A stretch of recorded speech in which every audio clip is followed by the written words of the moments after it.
Olá, seja muito bem-vindo ao Biblifique. Eu sou Norberto Classen. Esta é a aula número 162 da nossa relação, nosso catálogo de aulas, por assim dizer. E nós estamos tratando de vários assuntos relacionados à carta aos Hebreus. Esta é, então, a sequência número 16 dos nossos estudos da carta aos Hebreus. E é, na verdade, a parte número 2 de pessoas de fé que estão relacionadas no texto bíblico. Então, para você se encontrar, essa é a aula número 162 do Biblifique, a aula número 16 dos nossos estudos em Hebreus e a parte número 2 daquilo que eu estou chamando de pessoas de fé, ou seja, exemplos na carta na Epístola aos Hebreus que nos ajudam a entender a fé. Eu quero compartilhar com você, nesta aula, o texto que nós encontramos, então, em Hebreus, capítulo 11, a partir do versículo 8. Hebreus, capítulo 11, versículo 8. Eu estou usando aqui a Almeida Revista e Atualizada. E no lado você tem a nova versão transformadora. Diz assim: pela fé, Abraão, quando chamado, obedeceu a fim de ir para um lugar que devia receber por herança, e partiu sem saber aonde ia.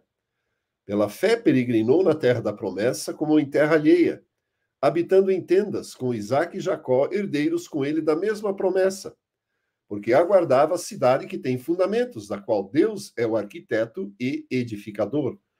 Pela fé também a própria Sara recebeu poder para ser mãe, não obstante o avançado da sua idade, pois teve por fiel aquele que lhe havia feito a promessa. Por isso também de aliás, já amortecido, saiu uma posteridade tão numerosa como as estrelas do céu, e inumerável como a areia que está na praia do mar. Todos estes morreram na fé, sem ter obtido as promessas, vendo-as, porém, de longe, saudando-as e confessando que eram estrangeiros e peregrinos sobre a terra.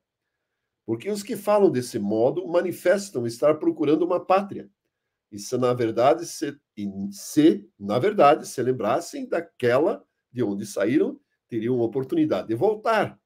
Mas agora aspiram a uma pátria superior, isto é, celestial. Por isso, Deus não se envergonha deles de ser chamado o seu Deus, porquanto lhes preparou uma cidade.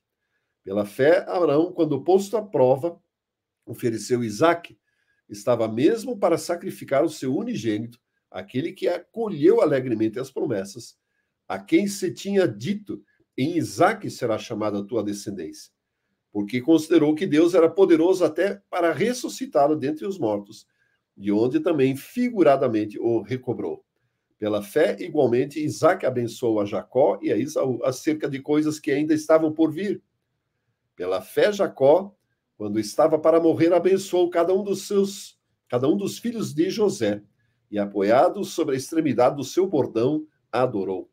Pela fé, José, próximo de seu fim, fez menção do êxodo dos filhos de Israel, bem como deu ordens quanto aos seus próprios ossos. Muito bem, temos um texto aqui riquíssimo e certamente não ousaremos fazer toda a exegese, exauri-lo e, enfim, tratá-lo exaustivamente. Mas quero, nesta aula, tratar de alguns assuntos, mencionar alguns aspectos muito importantes relacionados à fé. Se nós considerarmos toda a ênfase que o escritor aos Hebreus está dando, e considerando que é uma exortação de cristãos que vieram do judaísmo e que estavam pensando em desistir da vida cristã por causa, especialmente, das perseguições que que estavam sofrendo naqueles dias. E o autor lista uma série de argumentos a favor da vida cristã. Ou seja, o cristianismo está fundamentado em melhores promessas, num sacrifício, num sacerdote, ou seja, num sistema, vamos chamar assim, religioso muito melhor e, aliás, perfeito, fundamentado no sacerdócio eterno de Jesus Cristo. Está fundamentado o cristianismo numa aliança superior e tem uma esperança melhor. Aliás, os personagens do Antigo Testamento praticamente não tinham esperança nenhuma para uma vida depois da morte.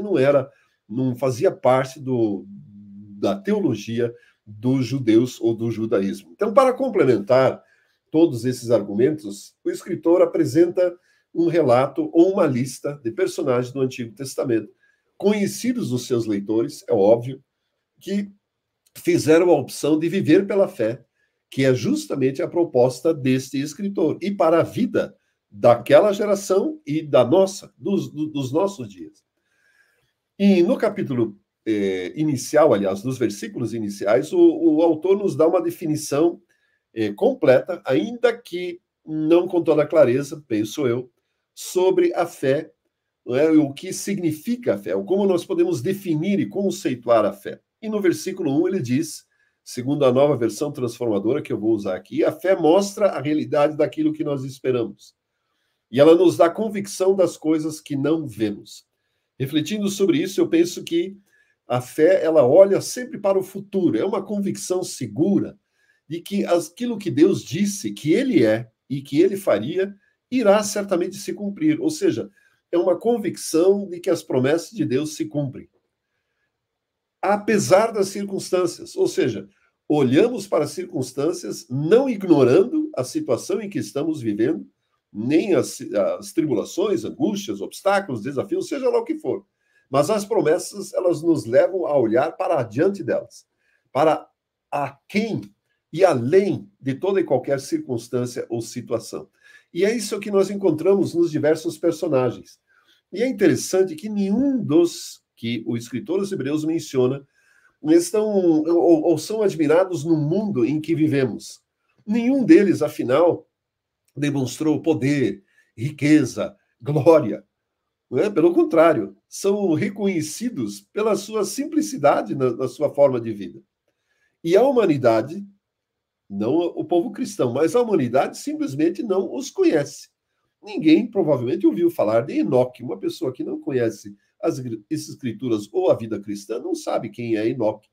Talvez desconheça Abel. Noé já é um personagem mais conhecido.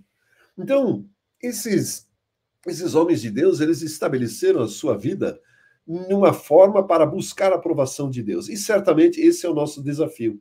Alcançar a aprovação de Deus, não porque Deus é alguém complicado, mas porque a vida com Deus, o relacionamento com Deus, requer um elemento fundamental, que é fé, que precisa ser, pelo que eu entendo, desenvolvido de maneira adequada. Ou seja, não existem alternativas além da fé que nos conduzem a uma vida agradável, aprovada por Deus. A manifestação da graça para a nossa salvação, ela é alcançada mediante a fé. Efésios capítulo 2, ou aos Efésios, Paulo escreve, 2:8 de Efésios. Pela graça, eu e você somos salvos, mediante a fé. Ou seja, a graça foi estabelecida por Deus em seu Filho Jesus Cristo, e nós aceitamos isso mediante a nossa convicção de que aquilo é uma realidade. E a partir daí, toda a nossa vida está fundamentada nas promessas e princípios da palavra de Deus. Ou seja, a vida cristã começa pela fé, e nela deve perseverar. A fé também, nós já vimos isso em outras aulas, não é uma coisa mágica que faz com que tudo de bom que Deus prometeu aconteça na nossa vida quando nós queremos, ou quando desejamos. Não é assim.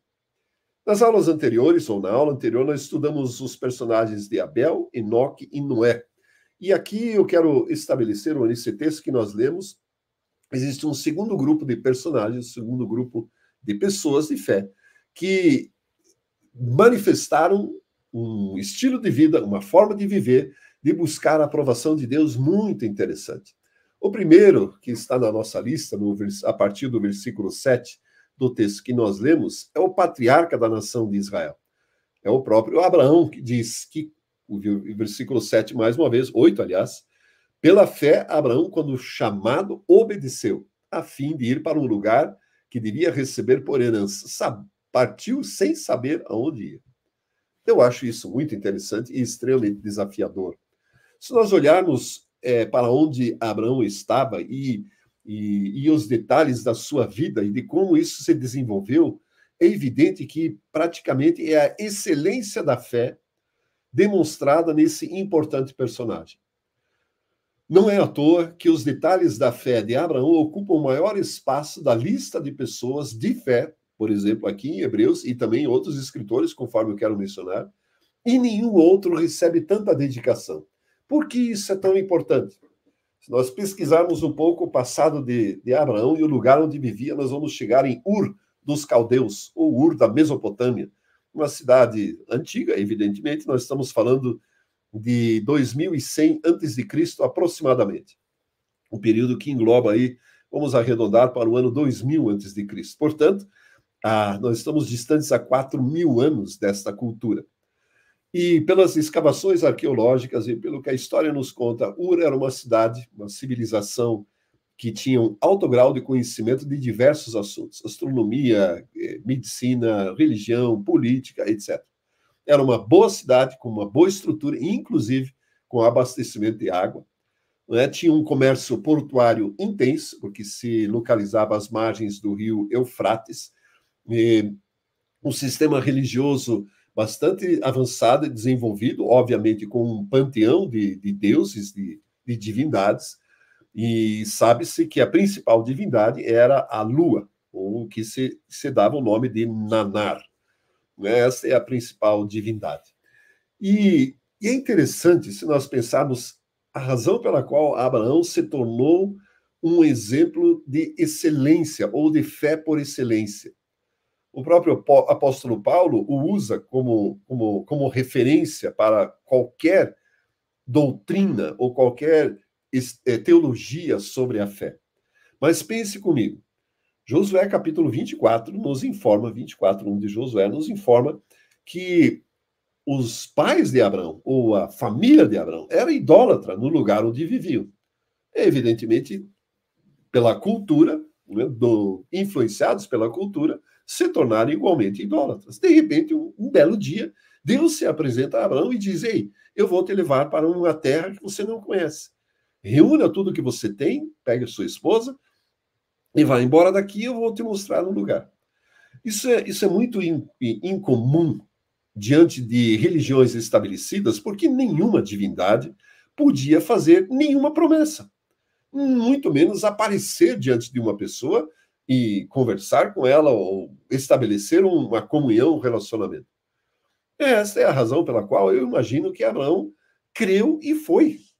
Né? Reuniu tudo o que ele tinha, inclusive o seu pai foi junto, e foram primeiramente para Padã Arã, uma cidade bem ao norte, de onde eles estavam. Em qualquer mapa bíblico você vai encontrar a localização dessas cidades. Para depois, então, da morte do seu pai, se dirigir a Canaã, que era a terra prometida. Ou seja, Abraão era, aparentemente, um idólatra, não tinha nenhum conhecimento de Deus. A partir do momento que Deus se apresentou a ele, ele creu naquilo que Deus estava falando nessas promessas e simplesmente obedeceu. Ou seja, a obediência faz parte de uma vida de fé. Esse é o princípio básico que nós aprendemos com Abraão aqui. Paulo ensina, por exemplo, todo o seu conceito sobre justificação da fé, né, e não pelas obras, como muitos queriam, e como o judaísmo pregava e ensinava, pelo exemplo de Abraão. Ou seja, Abraão recebeu uma promessa, obedeceu e foi justificado diante de Deus, não por aquilo que ele fez, mas pela sua obediência, por crer naquilo que Deus estava falando. Ou seja, sem ter um conceito básico de que há uma justificação, uma justiça pela fé, Abraão simplesmente é usado como exemplo. Você pode conferir isso no capítulo 3, no capítulo 4 de Abraão. Ou seja, desculpe, Romanos capítulo 4 e Gálatas capítulo 3. Foi por meio de Abraão que Deus deu a aliança da graça pela qual eu e você somos salvos. Portanto, a nossa própria salvação repousa, em parte, na fidelidade de Deus a Abraão. Existem outros elementos que foram construídos e constituídos e acrescentados no decorrer da história da própria nação de Israel, a partir de Abraão, mas aqui definitivamente começa o evangelho. Paulo, inclusive, o apóstolo Paulo, conecta todos os gentios e também os judeus à aliança que Deus fez com Abraão, conforme Gênesis capítulo 12, versículo 3, ou seja, em Abraão todas as famílias da terra serão abençoadas. Então, por força da aliança que Deus fez com Abraão e da obediência de Abraão, nós recebemos as promessas de Deus. Hoje, quando recebemos algo da parte de Deus, é porque Deus constituiu primeiramente uma aliança, prometendo a Abraão que as famílias da terra seriam abençoadas por essa aliança. Nós fazemos parte das famílias da terra, portanto, somos herdeiros das promessas que Deus um dia fez para com Abraão. Evidentemente que existem outros aspectos, como eu já disse, que foram acrescentados com o tempo.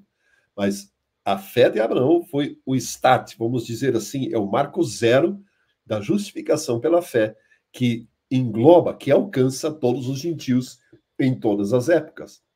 Então, o argumento de Paulo está na fé e consequente obediência de Abraão antes da lei. Então, quando Paulo justifica ou defende a justificação pela fé, o exemplo que ele usa é de Abraão, que simplesmente creu, vivendo num mundo idólatra, saindo de um ambiente culturalmente desenvolvido, e indo para uma terra completamente diferente, completamente distinta. Né? Pelo que se sabe hoje da arqueologia, a Canaã daqueles dias era pouquíssimo urbanizada, praticamente não existiam cidades. Era simplesmente agricultura, um pouco aqui e ali, pecuária, e foi esta terra, ou a esta terra, que Deus levou a Abraão. E esta escolha, evidentemente, é soberana da parte de Deus. Né? Nós não podemos, em momento algum, atribuir a Abraão a, entre aspas, responsabilidade, fecha aspas, não é, de ter desenvolvido toda uma história. Foi Deus quem o chamou. Né? E o texto é bem claro de Hebreus, foi para uma terra que ele não conhecia, não sabia aonde ia, conforme o versículo 8 nos diz. Gênesis capítulo 12, versículos 1 e 3, vou projetar aqui. Gênesis capítulo 12, a partir do versículo 1, nós temos justamente a promessa inicial da parte de Deus. E, na verdade, aqui começa efetivamente o evangelho. Vamos lá, Gênesis capítulo 12, versículo 1. Deveria ter aberto antes, mas eis aqui o texto. Gênesis capítulo 12, versículos 1. Diz o seguinte: Ora, disse o Senhor a Abrão. Depois, futuramente, no capítulo 17, há uma mudança no nome de Abrão para Abrão. Sai da tua terra, da tua parentela e da casa de teu pai, e vai para a terra que eu te mostrarei. De ti farei uma grande nação e te abençoarei, e te engrandecerei o nome. Sê tu uma bênção. Abençoarei os que te abençoarem, amaldiçoarei os que te amaldiçoarem. Em ti serão benditas todas as famílias da terra. Aqui, como eu disse, nós temos o que nós chamamos de evangelho primário. Né? Quando alguém perguntaram, quando te perguntarem a quem primeiro foi pregado o evangelho, a resposta pode ser esta: a Abraão. A Abraão foram dadas as boas novas da salvação, de bênção, do favor de Deus. Foi ele, efetivamente, segundo o próprio Paulo, o apóstolo Paulo, escrevendo aos Gálatas, que foi primeiramente pregado o evangelho. Aqui começa, efetivamente, a história da redenção. Você vai pensar, não, mas em Noé já houve algum lampejo da parte de Deus.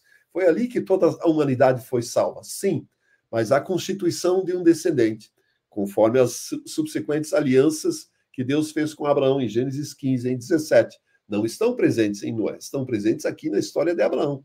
Ou seja, hoje nós sabemos que Jesus Cristo é o descendente que Deus prometera a Abraão. A promessa, a descendência da promessa, o filho da promessa, foi Isaque, de uma forma natural, mas espiritual, para que todos os povos da terra fossem alcançados. Essa promessa está no próprio Senhor Jesus Cristo. O que nós podemos aprender aqui também com Abraão é que a fé espera sempre com paciência. Nós vivemos num mundo, numa geração extremamente imediatista, queremos tudo na hora, temos sequer paciência para assistir uma aula como essa na velocidade normal. Tenho comigo, e nada contra, mas muitos que assistirão essa aula, não é? Uma vez que ela já permanecerá gravada, numa velocidade 1,5 ou 2x. E se tivesse mais rápido, provavelmente eu escutaria assim. Ou seja, nós não temos muita paciência. Agora, Deus trabalha de uma forma diferente. não é? E mesmo que eu e você, de alguma forma, tentemos antecipar aquilo que Deus quer para as nossas vidas, isso não vai funcionar. Abraão caiu nessa mesma armadilha. Tentou antecipar o cumprimento das promessas de um filho, de um descendente, por meio de quem todas as famílias da terra precisariam ser abençoadas, porque, evidentemente, se engloba famílias da terra, significa que haverá uma descendência. E fez isso escolhendo o seu servo Eleazar para ser o herdeiro, segundo o costume que havia na época. E Deus diz: não, não é com ele, é com você. Teve que esperar mais um pouco. E finalmente ele deu um jeito, então, Sara ficou impaciente com isso, e eles lá arrumaram um jeito para que Abraão gerasse um filho com a serva de Sara, que era Agar. E Deus disse: não é com ele. Eu vou te dar um filho. E Abraão esperou até que ele completasse 99 anos. Confira o relato em Gênesis capítulo 17, que, aliás, nós podemos ver aqui. Gênesis capítulo 17, versículo 1, quando Deus se apresenta mais uma vez a Abraão para firmar a aliança e lhe prometer um descendente. E aí ele já estava bem avançado em idade. Já tinha seus 99 anos, conforme o texto nos diz. Né? Gênesis capítulo 17, versículo 1. Quando Abraão atingiu a idade de 99 anos, apareceu-lhe o Senhor e disse-lhe: eu sou o Deus Todo-Poderoso, sou eu, Shaddai. Anda na minha presença e ser perfeito. Farei uma aliança entre mim e ti e te multiplicarei extraordinariamente. E vamos adiante, versículo 6. Far-ei fecundo extraordinariamente, e de ti farei nações, e reis procederão de ti. Estabelecerei a minha aliança entre mim e ti e a tua descendência no decurso das suas gerações, aliança perpétua para ser o teu Deus e a tua descendência. Dar-te-ei a tua descendência a terra das peregrinações, toda a terra de Canaã em possessão perpétua, e serei o seu Deus. E o texto segue. O que nós temos aqui? Uma promessa extraordinária. Agora, Abraão deve ter questionado, peraí. Inclusive, em Romanos capítulo 4, Paulo usa esse argumento e meio que cria uma ficção em torno de um provável diálogo. Abraão olhou para si mesmo e diz: não dá, 99 anos, não vai ter jeito. O meu corpo já está amortecido, minha virilidade já se foi. Olhou para Sara, que apesar de ser lindíssima, conforme a Bíblia descreve, já estava com seus 90 anos e, além disso, era estéril. Contudo, Abraão creu nesta promessa. Em Romanos 4, diz que ele creu contra a esperança, contra a realidade. Aquilo que eu falei no início. Não é a fé que eu e você precisamos desenvolver, é aquela que nos faz perceber aquilo que não conseguimos ver. Em Romanos, Paulo usa um argumento muito interessante, que a fé chama à existência as coisas que não são como elas já fossem. Ou seja, Abraão passou a viver, a partir daquele momento, como se ele já fosse pai de muitos filhos, pai de multidões, inclusive esse é o significado do seu nome. E teve o filho com Sara. Apesar da idade, apesar da esterilidade, da falta de virilidade, apesar de todas as circunstâncias mostrar o contrário. Ou seja, Deus proveu a Abraão de um coração que o possibilitasse crer que suas promessas de fato iriam se cumprir. E esse texto que nós lemos, né, se estende para gerações futuras. Baseado nisso, que Paulo nos afirma que os verdadeiros filhos de Abraão são aqueles que creem. Portanto, o pai, o Abraão, é o pai daqueles que têm fé, mas que não importa se foram ou não circuncidados, mas que serão justificados por causa da sua fé. Ou seja, Abraão é um exemplo de fé por excelência, como eu já afirmei, porque ele creu nas promessas de Deus, a despeito das circunstâncias, apesar delas, e olhou sempre firmemente para as promessas. E o escritor aos Hebreus nos menciona que eles não alcançaram as promessas, as saudaram de longe, deram um alôzinho, um tchauzinho, como vai, promessa? Não vamos alcançar, não vamos chegar lá. Abraão não viu o cumprimento das promessas de todas as famílias da terra serem abençoadas. Ele simplesmente fez parte de uma vida de fé, de obediência, e que cumpriu aquilo que lhe cabia na sua geração. Uma afirmação que eu gosto muito, ouvi há muito tempo atrás e que hoje é replicada mundo afora. A obediência nos leva onde onde a nossa fé não alcança. Vou repetir. A obediência nos leva aonde a nossa fé não alcança. Se nós não acreditamos, se não temos convicção segura daquilo que Deus está nos prometendo, vamos obedecer aos princípios necessários para que aquela promessa se cumpra. Já vi muita gente, muitos já alunos e pessoas vieram e compartilharam que tem um chamado para as nações. Vou pregar em nações, etc. Eu falei, ok, isso inclusive aconteceu comigo. E a primeira pergunta que me fizeram quando eu declarei, quando eu disse que eu tinha uma palavra de que Deus me livraria às nações, ok, teu passaporte está em dia? O teu visto está para os Estados Unidos, por exemplo, já está liberado? Porque se Deus te chama para as nações, é evidente que há necessidade de passo de fé. E na época, isso fazem 30, 40 anos atrás, nem sei, eu não tinha passaporte. Eu fui fazer o passaporte e esperei para que um dia me levasse, Deus me levasse para pregar às nações. E aconteceu. Ou seja, a obediência, ou seja, certos atos, certas atitudes de encontro à fé são necessárias. A obediência é sempre filha da fé, manifesta a vida de fé. Esse é o primeiro aspecto aqui. Então, a obediência necessária para que uma fé seja bem desenvolvida. Não há uma fé perseverante sem que haja atos de obediência com relação à própria palavra de Deus e às promessas da palavra decorrentes disso, de princípios decorrentes anexados que fazem parte da promessa a serem obedecidos. Um outro aspecto que eu quero chamar a atenção aqui é que Abraão foi considerado como peregrino, ou ele se manifestava, ou se dizia peregrino na terra. Mais uma vez, versículos 9, ele diz, 11, 9 de Hebreus, pela fé peregrinou na terra da promessa, como em terra alheia, habitando em tendas com Isaque e Jacó, herdeiros com ele da mesma promessa, porque aguardava a cidade que tem fundamentos, da qual Deus é o arquiteto e construtor. Ora, muito interessante esse texto, se nós pensarmos que não existe nenhuma cidade na Bíblia, nos primeiros 65 livros, que menciona alguma cidade que Deus construiu. Nós vamos encontrá-la em Apocalipse e ela se chama Nova Jerusalém. Isso, para mim, é extraordinário. Não é? Ou seja, Abraão chegou em Canaã, a terra que Deus lhe prometera, mas ela já estava ocupada. Não era um jardim desocupado, esperando que Abraão chegasse para tomar posse. Mas lá já moravam. Inclusive, são nações que estão enumeradas, listadas na Bíblia. Eram 7 nações. E durante anos a fio, sem possuir um palmo de terra ali, com exceção de uma caverna que ele comprou para sepultar a sua mulher, a sua esposa, Abraão morou em tendas. Ou seja, ele se considerava peregrino e estrangeiro.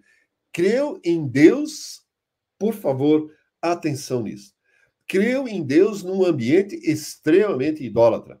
Mais uma vez, fundamento meu argumento aqui nas escavações ou nos relatos de escavações arqueológicas da terra de Canaã, nos lugares e localidades já identificadas em que Abraão e outros personagens do Antigo Testamento viveram. E evidentemente que se acham resquícios, vestígios de cultos a diversos deuses.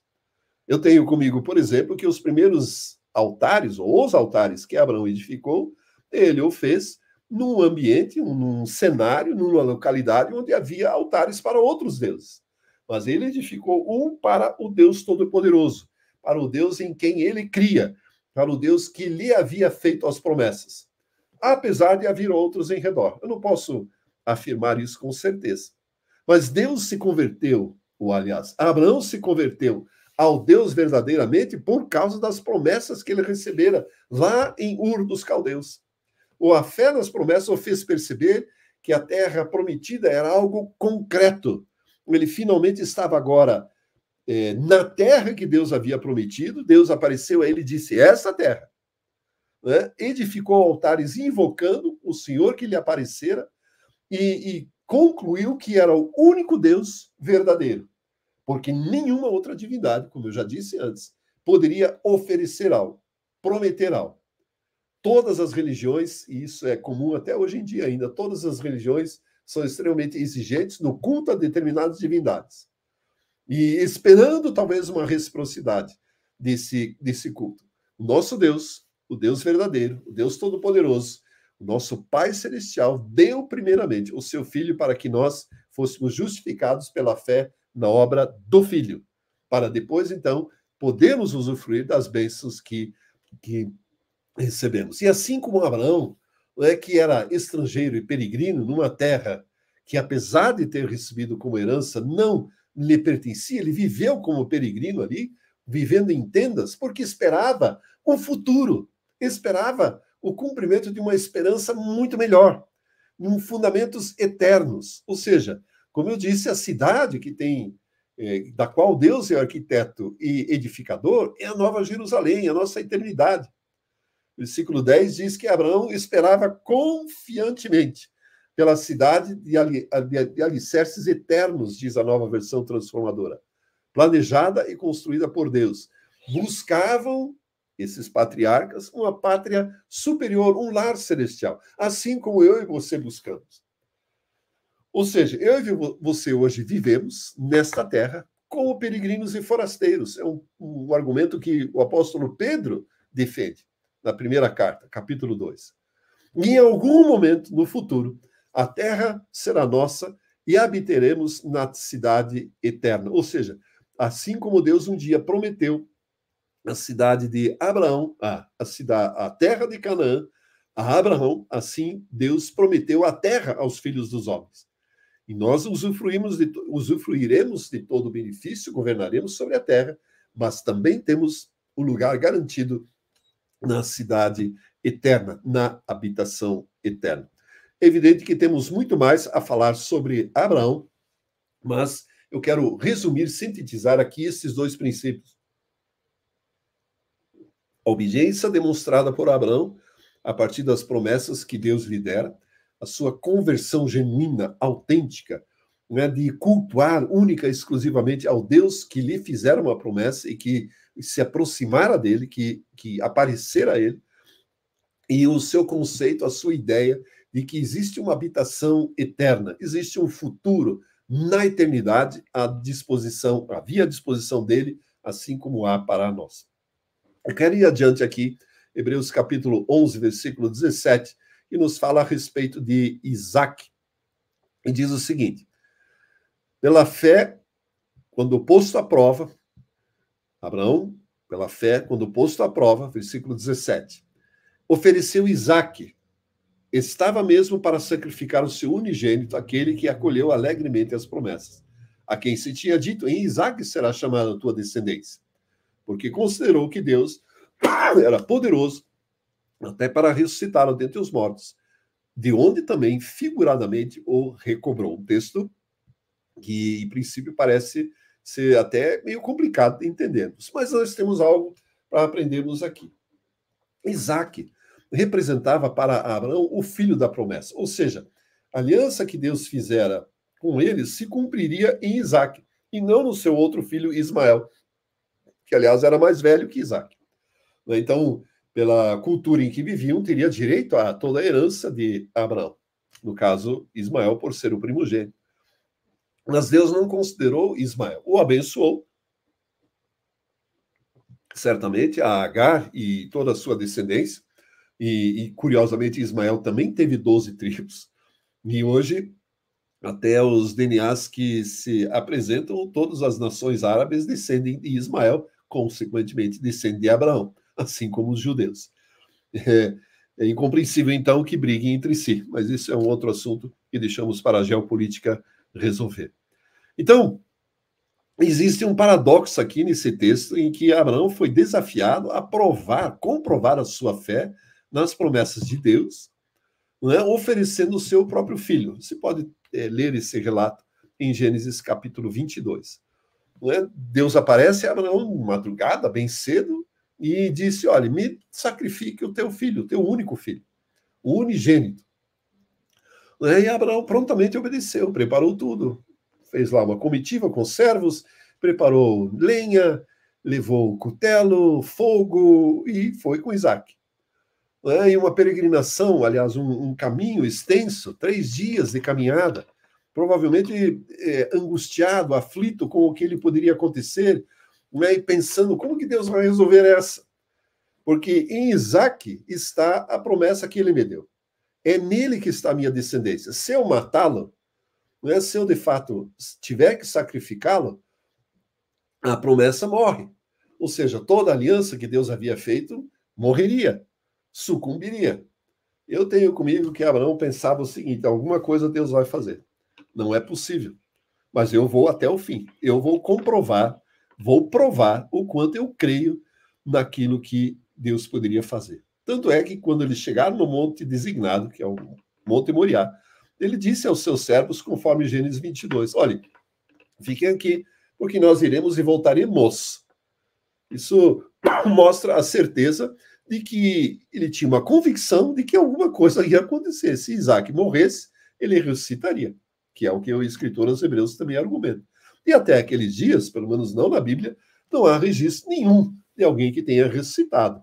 Então, Abraão creu, além de em todas as promessas, creu que Deus tinha o poder para ressuscitar Isaac. Mas se Isaac morresse, como eu disse, as promessas morreriam com ele. E chegou-se, então, ao ponto culminante. Isaac, aliás, Abraão edificou um altar, colocou o menino, não era tão menino, 13, 14 anos, estima-se, colocou sobre o altar e estava prestes a, de fato, matá-lo. Quando finalmente, então, um anjo apareceu e lhe apontou para um cordeiro, né, que seria, então, o substituto naquele sacrifício. Na verdade, uma figura extraordinária daquilo que Deus fez em Cristo Jesus. Escutei certamente de um pregador que disse o seguinte: se Deus olhou para Abraão e percebeu naquele homem com quem ele tinha uma aliança à disposição de sacrificar o seu próprio filho, como que Deus não sacrificaria o seu próprio filho? Ou seja, Abraão, entre aspas, entre muitas aspas, foi um exemplo para o próprio Deus, se é que havia alguma dúvida, e não havia nada, nenhuma dúvida, de que entregaria o seu filho Jesus Cristo. Mas é uma figura, não é, da própria salvação de Deus, do sacrifício substitutivo. Tanto é que aquele monte, aquele lugar se chama, ou se chamou, Yahweh Jireh, ou seja, o Senhor que me apareceu, o Senhor que vê. Uma tradução literal seria: sobre a montanha de Yahweh ele aparecerá. Ou seja, o Senhor é aquele que provê, é aquele que vê, e no monte do Senhor se proverá, no monte do Senhor se providenciará. Ou seja, a providência de Deus vem a partir, por favor, preste atenção. A providência de Deus vem a partir do momento que eu, de fato, tememos a Deus, temos a convicção segura de que Ele vai cumprir as suas promessas. E se nós estivermos dispostos a abrir mão daquilo que nos é muito precioso. No caso, Abraão provou a sua fé. E Deus declara a partir desse momento que o seguinte: agora eu sei que você me teme. Agora eu sei que me temes. Você pode verificar isso em Gênesis 22. Eu penso assim, e me pergunto já várias vezes, por que Deus provou a fé de Abraão? Certamente ele conhecia o coração e a fé de Abraão. Já tinha visto provas disso. Muitas vezes, tudo aquilo que Deus pedia, Abraão fazia. Mas Abraão aqui comprovou definitivamente que ele temia a Deus e sabia que Deus iria fazer o impossível. Vamos analisar assim. Deus chegou a Abraão e se apresentou a ele: ó, eu te dou uma terra. Olha, a terra é algo que eu sei o que é. Eu tenho uma terra aqui, tenho uma ali, pode ser qualquer terra. Eu vou te mandar para um lugar, ou você vai para um lugar que você não sabe. Ok. Um filho, ok, um filho tem meios de fazer isso. Agora, ressuscitar um morto talvez fosse a prova final de que Deus, ou que Abraão cria de fato no impossível que Deus poderia fazer. Então, pela fé, Abraão sacrificou o que lhe era mais caro. Para a nossa comprovação de fé, a nossa prova de fé, nós podemos, se necessário for, sacrificar o que é mais caro, aquilo que é mais precioso. Pela fé, nós vamos aceitar o que não entendemos. De repente, Deus nos pede algumas coisas, nos leva a caminhos incompreensíveis. Como eu disse, Deus está pensando no nosso futuro e não no nosso presente. Deus olha para nós sobre o ponto de vista das promessas cumpridas e não de acordo com as circunstâncias.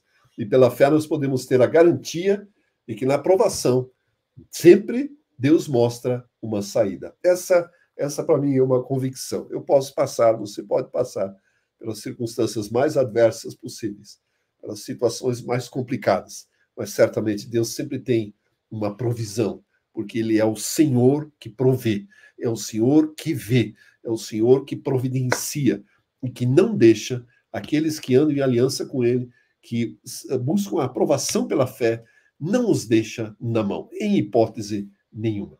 Eu ainda quero mencionar rapidamente aqui, com relação à história de Isaac e Jacó, na verdade, resumir os três aqui, sobre o ponto de vista de que a fé ela alcança as gerações posteriores. Versículo 20 nos diz o seguinte: pela fé, igualmente, Isaac abençoou a Jacó e a Esaú acerca de coisas que ainda estavam por vir. Pela fé, Jacó, quando estava para morrer, abençoou cada um dos filhos de José e, apoiado sob a extremidade do seu bordão, adorou. Pela fé, José, próximo do seu fim, fez menção do êxito dos filhos de Israel, bem como deu ordens com relação aos seus próprios ossos. Temos aqui ainda alguns argumentos que o escritor quer nos deixar a respeito desses outros patriarcas. Ou seja, a fé nas promessas, ela produz uma confiança nos planos futuros de Deus. O que nós temos aqui é que Isaac abençoou as suas próximas gerações, tanto a Jacó quanto a Esaú. O escritor aos Hebreus, em momento algum, discute a maneira como Jacó obteve a bênção de Isaac. Não está em discussão aqui, e eu não vou me atrever a discutir isso também. Nós podemos ver pelos relatos de Gênesis. Sabemos que Rebeca, Jacó, enfim, houve uma subversão de valores ali, para que, de fato, Jacó recebesse as bênçãos no lugar de Esaú. Mas Esaú também foi, de certa forma, abençoado. Tanto é que, 20 anos depois, quando os irmãos se encontram, ambos estão prósperos, ambos viveram uma vida boa e puderam sepultar juntos o seu próprio pai. Então, não vamos discutir isso aqui. O que eu quero mencionar é que a fé nas promessas produz confiança em planos futuros. Eu penso que muitas promessas que hoje, o que Deus liberou na minha vida, e que pode ter liberado para os meus pais, e eles não viram o cumprimento delas, eu posso ser o objeto, o alvo dessas promessas hoje. E aquilo que Deus não cumprir na minha geração, certamente o fará na vida dos meus filhos e netos, ou seja, nas próximas.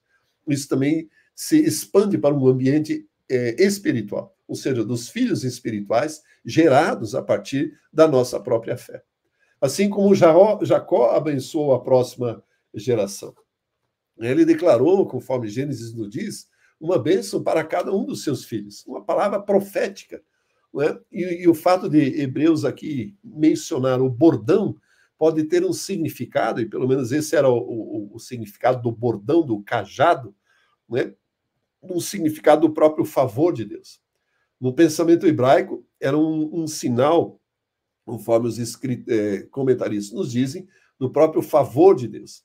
E pode haver um símbolo, um semelhante simbólico aqui nessa bênção também, ou seja, naquilo que Jacó declarou para as próximas gerações. Da mesma forma, José desejou que seus ossos fossem levados. Isso leva a crer que ele acreditava que o Egito não era a trajetória final para os seus descendentes, mesmo que houve muita gente da família de José, dos descendentes de Jacó, né, que todos desceram ao Egito, que morreram lá. Mas ele cria na volta do seu povo, para a terra prometida ao seu bisavô, que no caso aqui é Abraão. José já é a quarta geração, e ele foi abençoado. Ou seja, a fé de José é uma antevisão do maior evento da história de Israel registrado na Bíblia, o próprio Êxodo, a libertação do povo de Deus do Egito, ainda que séculos mais tarde. O que nós podemos concluir dessas histórias todas, desses patriarcas, desses personagens aqui?